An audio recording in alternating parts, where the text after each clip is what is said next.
రైతు భరోసా, ఈ భరోసా కాదు, రైతుకు ఒక విశ్వాసం కలిగే విధంగా లేకుండా రైతు పంటలు కూడా అదానీ అంబానీలకు అప్పచెప్పేటువంటి దుర్మార్గపూరితమైన చర్యకు కేంద్రం చేపడుతుంది. అలాగే మావోయిస్టులకు సంబంధించి మావోయిస్టులు అనేది ఎంత అన్యాయం అంటే వాళ్ళని ఏరి ఎంటబడి చెప్పి మరి చంపుతున్నారు. వాళ్ళు చివరికి శాంతి చర్చలకు మేము వస్తాం అన్నా కూడా వాళ్ళు శాంతి చర్చలకు కూడా కేంద్ర ప్రభుత్వం ముందుకొచ్చే పరిస్థితి కనపడలేదు. అంటే అసలు తుడిచిపెట్టారు. మావోయిస్టులు అనే వాళ్ళు తుడిచిపెట్టాలని లక్ష్యం పెట్టుకున్నారు. ఎలా పెట్టుకున్నారు? రామాలయం కడతాం, అదొక లక్ష్యం. వక్ఫ్ బోర్డుని రద్దు చేస్తాం, అదొక లక్ష్యం.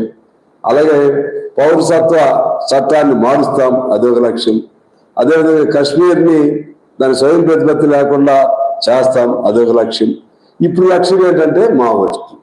ఈ మావోయిస్టులనే కాదు, ప్రశ్నించే ఎవరిని కూడా బతకనియడానికి వాళ్ళు సిద్ధంగా లేరు. ఇదో భాగం. ఇక ఆఖరి అంశం ఏంటంటే బీజేపీ కేంద్రానికి సంబంధించి మనకి దక్షిణ రాష్ట్రాలకు సంబంధించి తీవ్రంగా అన్యాయం చేసేటువంటి ఒక ప్రయత్నం అయితే నడుస్తుంది.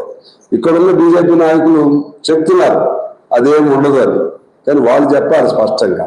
వాళ్ళు చెప్పాలంటే మేము స్పష్టమైన ప్రకటన ఎందుకు చేయరు? స్టాలిన్ కానీ తమిళనాడు ముఖ్యమంత్రి, అనేక దక్షిణాది రాష్ట్రాలు, ఈ మధ్య ఢిల్లీలో కూడా ధర్నాలు అవన్నీ కూడా చేశారు.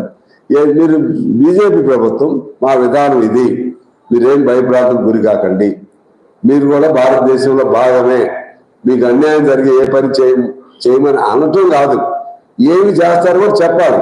మీ పాత సిస్టమ్ కొనసాగిస్తాం, పాత పద్ధతిని మన వాళ్ళు డిమాండ్ చేస్తున్నారు. ఇంకొక 25 ఏళ్ళు ఇప్పుడున్న సిస్టమ్ అంటే ఓట్లకు సంబంధించి జనాభా పెరుగుదల ప్రాతిపదికన చేస్తామని వాళ్ళు అంటారు.